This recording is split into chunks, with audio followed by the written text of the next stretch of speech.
विजय जी, लगातार एक चर्चा दिल्ली में चल रही है कि कांग्रेस पार्टी दिल्ली में चुनाव क्या वाकई जमीन पर उतरकर लड़ रही है। क्योंकि शुरुआत में लगा कि बड़े बड़े कैंडिडेट्स, बड़े बड़े चेहरे उतारे गए। राहुल गांधी सीलमपुर की रैली में बड़े आक्रामक अंदाज में नजर आए, रिठाला भी पहुंचे, लेकिन अब राहुल गांधी नजर नहीं आ रहे हैं। ये थोड़ा सा रहस्यमय होता जा रहा है कि राहुल गांधी बीमार हैं, वास्तव में बीमार हैं, या फिर कोई एक सियासी बीमारी हो गई है। सियासी बीमारी से मतलब कोई पॉलिटिकल एडजस्टमेंट हुआ है, जिसमें राहुल गांधी को समझाया गया है कि चूंकि कांग्रेस के कोई स्टेक है नहीं, इसीलिए उनको सीधे सीधे रार नहीं मोल लेनी चाहिए अरविंद केजरीवाल से, ताकि बीजेपी को कहीं फायदा ना हो जाए। और इंडिया गठबंधन राहुल गांधी चाहते हैं कि बना रहे। तो ये भी एक वजह हो सकती है। आपको ध्यान होगा, पहले अजय माकन की एक प्रेस कॉन्फ्रेंस होनी थी, वो भी ऐन वक्त पर रद्द कर दी गई थी। उसके बाद राहुल गांधी ने सीलमपुर में एक रैली जरूर की थी, जिसमें मोदी और अरविंद केजरीवाल दोनों पर वादा खिलाफी का आरोप लगाया था। इस पर अरविंद केजरीवाल ने कोई रिएक्ट करने से मना कर दिया था, और उनका रिएक्शन नहीं आना वो भी इस बात का संकेत दे रहा था कि पर्दे के पीछे कुछ चल रहा है।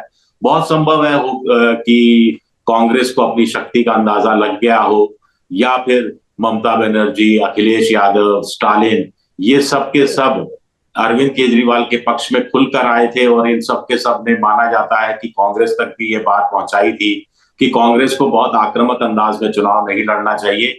इससे मैसेज ठीक नहीं जाएगा, क्योंकि कांग्रेस किसी भी सूरत में चुनाव जीतने की स्थिति में नहीं है। और ये इंडिया पॉलिटिकल पार्टी के दूसरे धड़े ये नहीं चाहते कि कांग्रेस की भूमिका वोट कटवा बनकर रह जाए, जिससे अंततः लाभ बीजेपी को हो।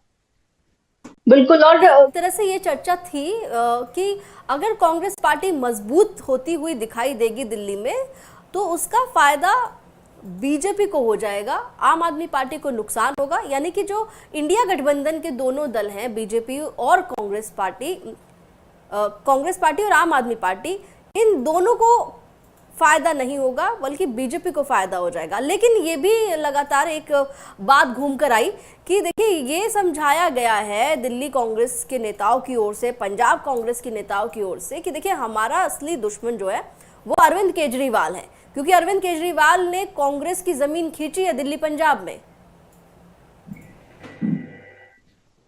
हाँ, ये बात भी आप सही कह रही हैं। इस तरह की खबरें भी आती रही थी कि पंजाब में जो कांग्रेस का कार्यकर्ता है, उन्होंने राहुल गांधी तक ये बात पहुंचाई कि अगर पंजाब जीतना है तो दिल्ली में अरविंद केजरीवाल को कमजोर करना बहुत जरूरी होगा, और अरविंद केजरीवाल को कमजोर कांग्रेस ही सड़क पर जोरदार ढंग से चुनाव लड़कर कर सकती है। अब अलका लांबा को चुनाव मैदान में उतारा गया, संदीप दीक्षित को अरविंद केजरीवाल की सीट पर चुनाव मैदान में उतारा गया। अजय माकन ने शराब कांड को लेकर हल्ला किया। हालांकि अजय माकन ने तो कल भी एक बड़ी प्रेस कॉन्फ्रेंस दिल्ली में करी, जिसमें मोहल्ला क्लिनिक में 362 करोड़ के कथित भ्रष्टाचार का आरोप लगाया।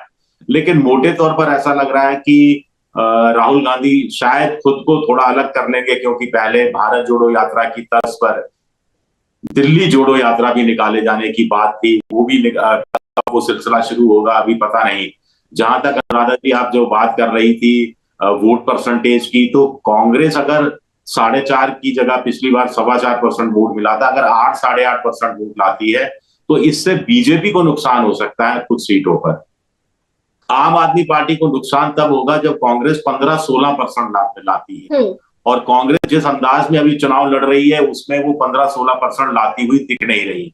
तो इससे अरविंद केजरीवाल, जिनके लिए ये जीवन मरण का सवाल है, उनके पूरे वजूद का सवाल है, मुझे लगता है कि शायद स्ट्रेटेजिकली राहुल गांधी विड्रॉ कर रहे हो अपने आप को चुनाव मैदान से।